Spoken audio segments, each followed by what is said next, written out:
एक नए वीडियो के साथ खजूट कविता कोर्स में एक बार फिर आपका स्वागत है। इस वीडियो में यूपी बोर्ड की कक्षा 12 हिंदी और सामान्य हिंदी के पाठ्यक्रम में निर्धारित पवन दूतिका शीर्षक कविता की व्याख्या प्रस्तुत की गई है, जिसके रचयिता पंडित अयोध्या सिंह उपाध्याय हरिऔध जी हैं। बैठी खिन्ना एक दिवस वे गेह में थी अकेली, आके आंसू दृग जुगल में थे धरा को भिगोते। आई धीरे इस सदन में पुष्प सदगंध बोले, प्रातः वाली सुपवन इसी काल वातायनों से। संतापों को विपुल बढ़ता देख के दुखता हूँ, धीरे बोली सदुख उससे श्रीमती राधिका यूं। प्यारी प्रातः पवन क्यों मुझे है सताती, क्या तू भी है कलुषित हुई काल की क्रूरता से। इन पंक्तियों में विरह व्यथिता राधा जी का बड़ा ही सजीव और मार्मिक चित्रण कवि द्वारा प्रस्तुत किया गया है। बैठी खिन्ना एक दिवस माने एक दिन। बैठी खिन्ना, खिन्न होकर के दुखी होकर के बैठी थी। वे गेह में थी अकेली। वे माने राधा जी, श्री राधा जी एक दिन दुखी मन से अकेली अपने घर में बैठी थी। आके आंसू दृग जुगल में थे धरा को भिगोते। उनकी दृग जुगल दोनों आंखों में आंसू प्रवाहित होकर के धरा को, पृथ्वी को भिगो रहे थे, यानी दोनों आंखों से आंसू प्रवाहित होकर पृथ्वी पर गिर रहे थे। आई धीरे इस सदन में पुष्प सदगंध बोले। उसी समय उस सदन में, उस घर में जहां पर बैठी श्री राधा जी रो रही थी, सुगंधों के साथ, पुष्पों की सुगंध के साथ वायु प्रवेश करती है। प्रातः वाल सुपवन इसी काल वातायन। वातायन माने झरोखा। प्रातः कालीन मंद पवन झरोखों से होकर के प्रवेश करती है। कहा कवि ने कि एक दिन श्री राधा जी अपने घर में अकेले दुखी बैठी थी। उनके दोनों आंखों से आंसू प्रवाहित होकर धरती को भिगो रहे थे। उसी समय धीरे से पुष्पों की सुगंध को समेटे हुए लिए हुए प्रातः कालीन सुंदर पवन वातायनों से प्रवेश करती है। संतापों को विपुल बढ़ता देख के दुखिता हो। प्रातः काल का मंद पवन सुखदायी होता है, कष्टों को हरने वाला होता है। लेकिन श्री राधा जी दुख में है, वियोगिनी है, वियोग में है। इस प्रातःकालीन मंद पवन के झोंके से उनका विरह का दुख और बढ़ जाता है। अपने कष्टों को बढ़ता हुआ देख करके धीरे बोली सदुख उससे श्रीमती राधिका यूं। श्री राधा जी उस पवन से ऐसे बोलती हैं, ऐसा कुछ कहती हैं। क्या कहती हैं कि प्यारी प्रातः पवन क्यों मुझे है सताती। हे प्यारी प्रातःकालीन पवन, तू मुझे क्यों सताती है। क्या तुम भी है कलुषित हुई काल की क्रूरता से। क्या तुम भी काल की क्रूरता से कलुषित हो गई। मेरा भाग्य मेरे प्रतिकूल है, आज समय मेरे प्रतिकूल है। क्या उस समय के प्रभाव से तू भी प्रभावित हो गई है। जो सबको सुख देने वाली तू आज मुझे दुख दे रही है, मेरे दुख को और बढ़ा रही है। इन पंक्तियों में वियोग श्रृंगार की बहुत ही सफल व्याख्या की गई है। मंदाक्रांता नाम का छंद है, मानवीकरण अलंकार है, भाषा इसकी खड़ी बोली है, गुण प्रसाद है और शब्द शक्ति अभिधा है। मेरे प्यारे नव जलद से कंज से नेत्र वाले, जाके आए नव मधुबन से और न भेजा संदेशा। मैं रो रो के प्रिय विरह से बावली हो रही हूँ, जाके मेरी सब दुख कथा श्याम को तू सुना दे। ज्यों ही मेरा भवन तज तू अल्प आगे बढ़ेगी, शोभा वाली सुखद कितनी मंजु कुंजे मिलेंगी। प्यारी छाया मृदुल स्वर से मोह लेंगी तुझे वे, तो भी मेरा दुख लग वहां जान विश्राम लेना। थोड़ा आगे सरसरव का धाम सतपुष्प वाला, अच्छे अच्छे बहुद्रुम लतावान सौंदर्यशाली। प्यारा वृंदा विपिन मन को मुग्धकारी मिलेगा, आना जाना इस विपिन से मुक्त माना न होगा। इन भक्तियों में श्री राधा जी ने पवन से यथा शीघ्र अपना संदेश अपने प्रिय श्री कृष्ण के पास पहुंचाने का आग्रह किया है। मेरे प्यारे नव जलद से कंज से नेत्र वाले, राधा जी पवन से कहती हैं कि मेरे प्रिय जो नव जलद से कंज से नेत्र वाले, जलद जल को देने वाला बादल, जिनका शरीर बादल जैसा श्याम वर्ण का है। नव जलद लिखा है, नव जलद माने जल से भरा हुआ बादल। यहाँ पर युवा श्री कृष्ण, नव यौवन से सुसज्जित श्री कृष्ण की तरफ संकेत। कंज से नेत्र वाले, जिनकी आंखें कमल के समान हैं, जाके आए न मथुरा से और न भेजा संदेशा। जब से मथुरा गए न तो लौट करके आए और न ही कोई संदेशा भेजा। मैं रो रो के प्रिय विरह से बावली हो रही हूँ, मैं अपने प्रिय के विरह में रो रो करके बावली हो गई हूँ, पागल हो गई हूँ। जाके मेरी सब दुख कथा श्याम को तू सुना दे। कहती है, हे पवन, तू जाकर के मेरी सारी दुख की कथा मेरे प्रिय को बता दे, सुना दे।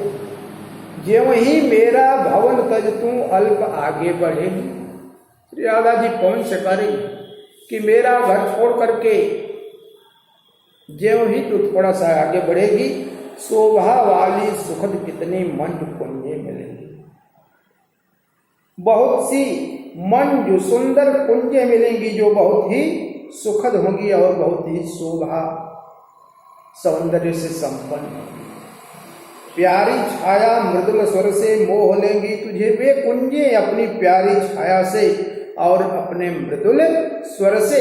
मृदुल स्वर क्या है? कुंजों में रहने वाले विभिन्न प्रकार के विहंग पक्षी कलरव कर रहे होंगे, उनका वह कलरव, उनका वह शोर बड़ा ही मोहक होगा। उन कुंजों की छाया बड़ी ही मोहक होगी, चित्ताकर्षक होगी, वो तुम्हें आकर्षित कर लेगी। तो भी मेरा दुख लग वहां जान विश्राम लेना। लेकिन कहती है राधा जी कि मेरे दुख को देखते हुए तुम वहां पर रुक करके विश्राम मत लेना। थोड़ा आगे सरसरव का धाम सतपुष्प वाला, राधा जी कहती है कि थोड़ा और आगे जब जाओगी तो सरसरव का धाम सुंदर स्वर से युक्त, जहां पर विभिन्न प्रकार के अच्छे अच्छे मोहक स्वर तुम्हें सुनाई देंगे। सतपुष्प सुंदर सुंदर पुष्पों से जो सुसज्जित होगा, अच्छे अच्छे बहुद्रुम लतावान सौंदर्यशाली, जहाँ पर बहुत से अच्छे अच्छे द्रुम हैं, वृक्ष हैं और बहुत सी सौंदर्यशाली लताएं हैं। ऐसा प्यारा वृंदा विपिन मन को मुग्धकारी मिलेगा, प्यारा सा वृंदावन मिलेगा जो मन को मोहित कर लेने वाला होगा। आना जाना इस विपिन से मोह्यमाना न होना। कहती हैं राधा जी कि तुम इस वन से होकर के जाना तो, लेकिन उस पर मोहित मत होना। क्यों? क्योंकि अगर तू मोहित होकर वहीं रुक गई तो मेरा संदेशा मेरे प्रिय तक कौन ले जाएगा। इन पंक्तियों में कवि ने राधा के माध्यम से एक आम विरहिणी की वेदना को स्वर दिया है। भाषा इसकी परिमार्जित खड़ी बोली है, गुण प्रसाद है, शब्द शक्ति अभिदाय है, रस वियोग श्रृंगार है और अलंकार उपमा है। नव जलद से कंज से नेत्र वाले, नए बादल के समान शरीर वाले और कंज से नेत्र वाले, कमल जैसे नेत्र वाले, तो उपमा अलंकार इसमें। आगे देखिए, जाते जाते अगर पथ में क्लांत कोई दिखावे, तो जाके सन्निकट उसकी क्लांतियों को मिटाना, धीरे धीरे परस करके गात उत्ताप खोना, सदगंधों से श्रमिक जन को हर्ष तोषा बनाना। लज्जाशीला पथिक महिला जो कहीं दृष्टि आए, होने देना विकृत बसना तो न तू सुंदरी को, जो थोड़ी भी श्रमित वह हो गोद ले श्रांति खोना, होठों की और कमल की म्लानताएं मिटाना। कोई क्लांता कृषक ललना खेत में जो दिखावे, धीरे धीरे परस उसकी क्लांतियों को मिटाना, जाता कोई जलद यदि हो व्योम में तो उसेला, छाया द्वारा सुखित करना तप्त भूतांगना को।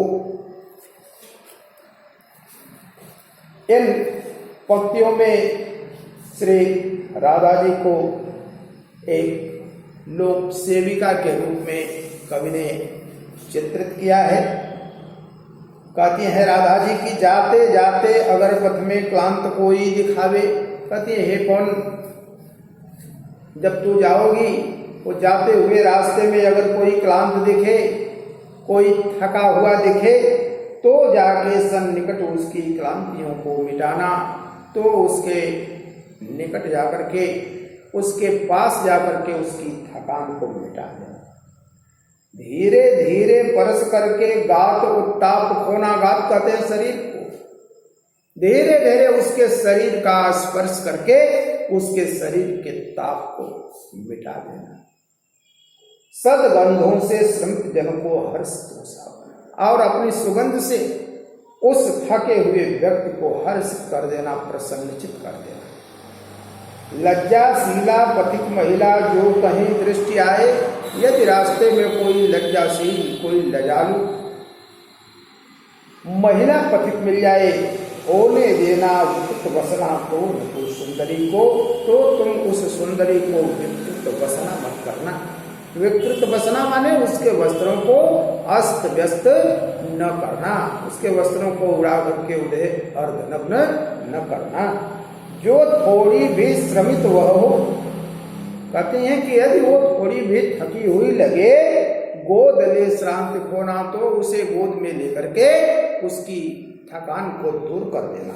होठों की और कमल मुख की म्लानताएं मिटाना, और उस थकी हुई महिला के कमल मुख की और होठों की मलिनता को दूर करना।